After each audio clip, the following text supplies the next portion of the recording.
Evening supermarket. Near one of the shelves, a young man is talking on the phone with his wife.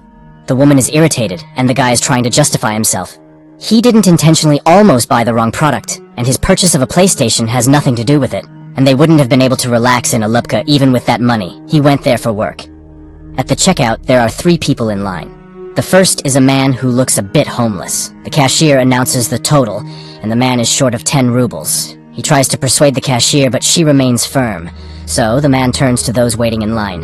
If they care about the fate of a person, they should lend him the missing amount.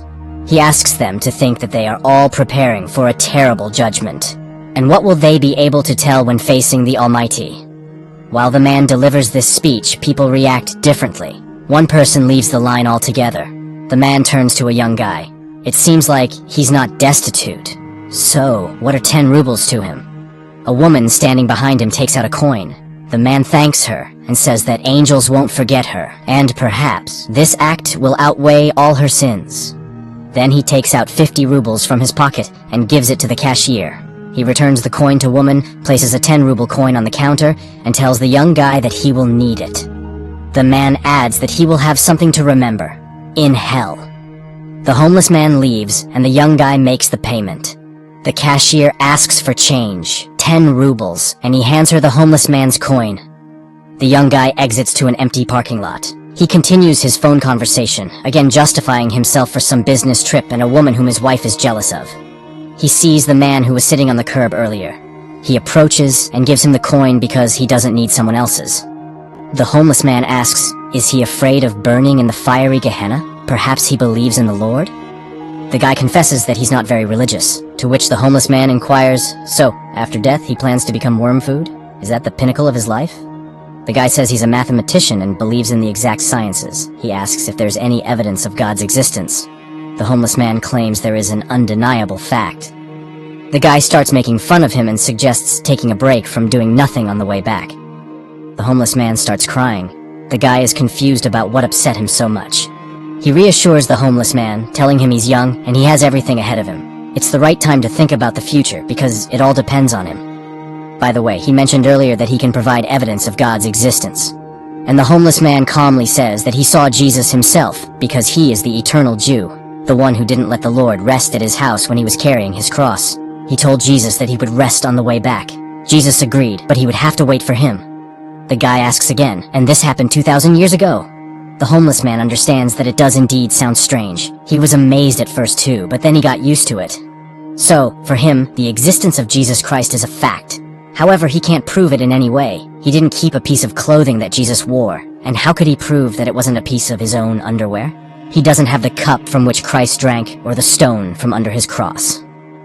The guy concedes that the Jew saw Jesus. What was he like? The homeless man says he was just like everyone else, only tormented. He also doesn't remember his face. The guy remembers all the faces he's seen in his life. The guy is puzzled and asks again to tell him what happened.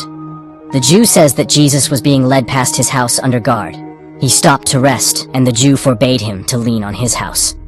After all, he called himself the Son of God. It was outrageous, so he told him that he would rest on the way back, and God ordered him to wait for him. He couldn't know who he really was, and no one could. The guy asks if the Jew is ashamed that he didn't let Jesus rest. The homeless man asks, maybe that was God's plan?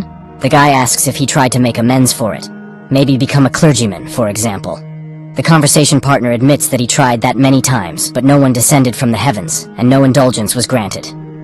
The guy asks, what else has he been through out all these years? Maybe an immortal killer. An immortal killer, that would be cool. The Jew objects. Being immortal is cool in movies, but in real life, you need to find food, seek warmth, and wait, like waiting in line. He has already studied all the ads on the walls, all the holes in the couch, but people keep coming and going. It's no longer interesting to him who stood where in the hierarchy, whose place was more comfortable, who jumped the queue. The guy inquires, what is he waiting for? The second coming, or the end of the world? The homeless man nods, maybe both. No one knows when the end will come.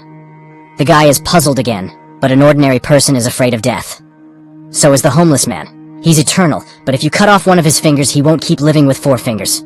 He's broken his bones many times. But what if a tank shoots him in the head? Will he be an undying headless man? The homeless man confidently says that won't happen. Hasn't he tried to end his life himself? The Jew nods.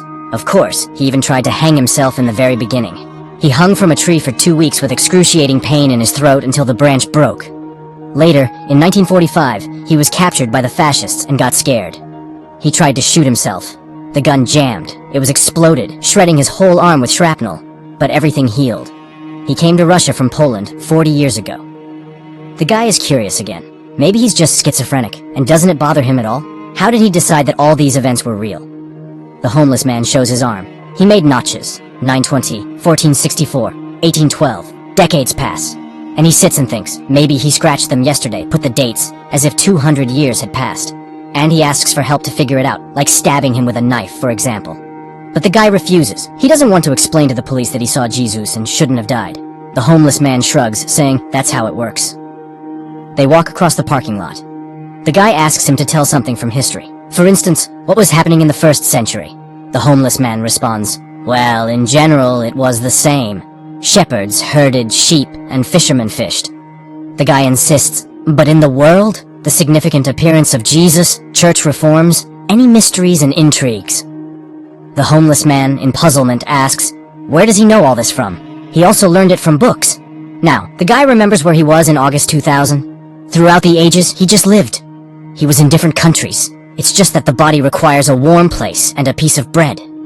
As for how neighbors reacted to him being eternally alive and forever young, they didn't pay much attention to him, and he didn't stay in one place for long. Does he know ancient languages? He does, but now they are considered dead, and who can verify them? The men touch upon the topic of space.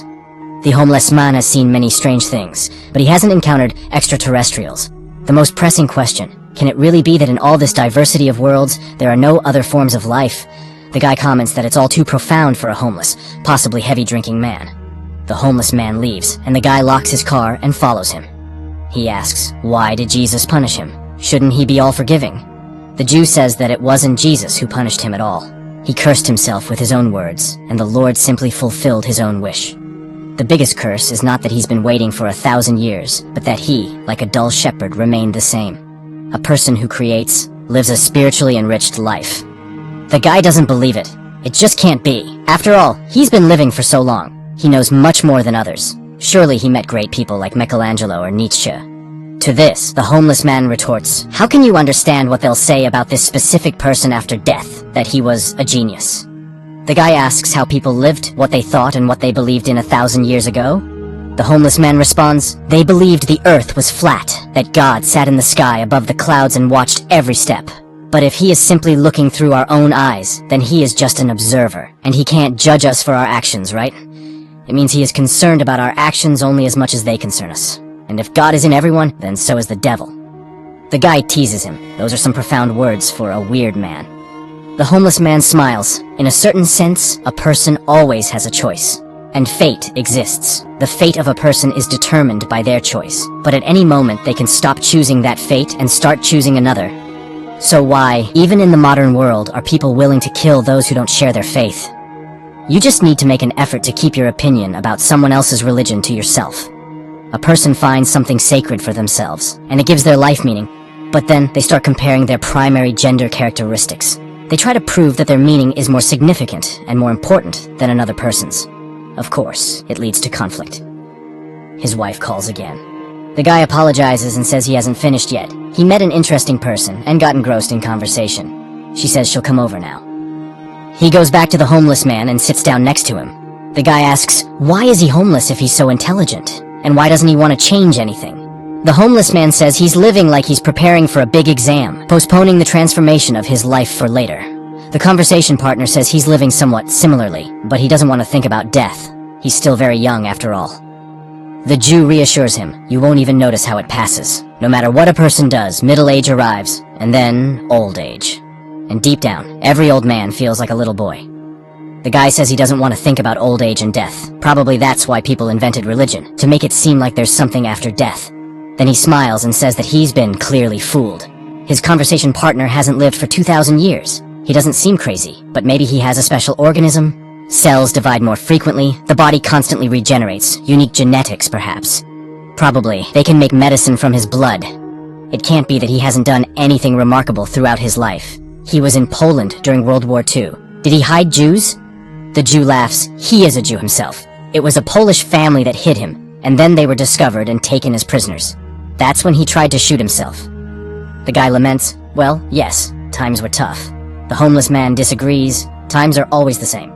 The conversation partner is astonished, but how can that be? Everything has changed in the world. If you trace history from the Middle Ages to the present day, a lot has changed. The Jew says that everything changes if you pay attention to those changes every day, just like a river flows, rages, and is never the same. However, the way that river flowed 100 years ago is the same way it flows today, in the same channel. The guy becomes more animated and asks the homeless man what he thinks about the paradox of faith. Can God create a stone that he can't lift? The homeless man explains, it's a paradox of the mind. If he's a scientific atheist, he'd agree that all information about the surrounding world enters the mind through the senses. The idea of God is in his mind, so the problem is in his mind. God in your mind can't create a stone in your mind that he's about to lift in your own mind. The guy is puzzled, but if he can't lift it, then he's not all-powerful. The homeless man advises him not to overcomplicate things in his mind. The conversation partner sighs. He would like to get some answers. The homeless man says he would like to get some answers too. For example, he wants to know what our purpose is, or what happens after death, or what one needs to accomplish in life. Then he asks the guy what he personally would do if he lived for 1,000 years. Seeing the guy pondering, he concludes, he would simply live and nothing else. On the first day, he'd jump for joy. And then? The guy is puzzled. How can one realize oneself as an immortal person then? After all, if humans are God's creations, why did he create them? There must be some meaning to it, right? The homeless man agrees. There must be, but he doesn't know it. And he doesn't know a single person who has realized themselves. Even those who entered history feel like something is missing. Take Hitler, for example. Even if one imagines that he genuinely believed in the ideas he propagated and wanted to change the course of history, did he realize himself? No. He spent his entire life becoming and embodying the caricature of a villain with a mustache. Did he realize the spark inside him? The one that made people stand up and follow him? He doesn't know if one can realize themselves within the framework of our world. So how can a person get to heaven if there's a devil inside them? The homeless man says that all human emotions are manifestations of fear. The part of a person that lives in that fear experiences eternal torment in hell, but the other part of them is love. Even in the Bible, it's written that God is love. To get to heaven, one must choose God within themselves. The guy asks, "Are you God?" The homeless man laughs. He's unpredictable. Sometimes he calls him a homeless man, and sometimes God. He's a human being, but in him, just like in everyone else, there's a bit of God, a bit of love. But surely God must have had a purpose for him. He can't just have left him to live forever and await the end of the world for no reason. There must be meaning in all of this. And the Jew retells Plato's words. Horses are born and die, but they're just embodiments of the idea of a horse, which lives forever. Likewise, people are born and die, but they're just embodiments of the idea of a human, which lives forever. It will live until the end of humanity. Their meeting has no symbolism. He can consider that he just met the idea of a human, which he's always met, even in the mirror. All of them are embodiments of the idea of a human. Tall, short, sad, happy, lazy, successful, full, gloomy, and open. They all think they are unique, but new ones come to replace them. Year after year, century after century, they were children yesterday, and today they are already old. But even so, new ones come to take their place, running, jumping, munching, and leaving in just the same way. A phone notification rings. A woman walks around his car in the parking lot. The guy introduces the homeless man, saying he's the one who has seen Jesus himself. The woman thinks he's mocking her. She drove across the entire city, and he's here with a vagabond. The guy tries to explain. Then a man with the same face as the homeless man approaches and yells at him. He's been looking for him for over an hour. Bags won't carry themselves. The homeless man leaves with him. The guy is bewildered. They are identical. The woman says he's gone mad and gets into her car, driving away. The guy gets into his car and looks in the mirror. The eyes of Agasfer are looking at him.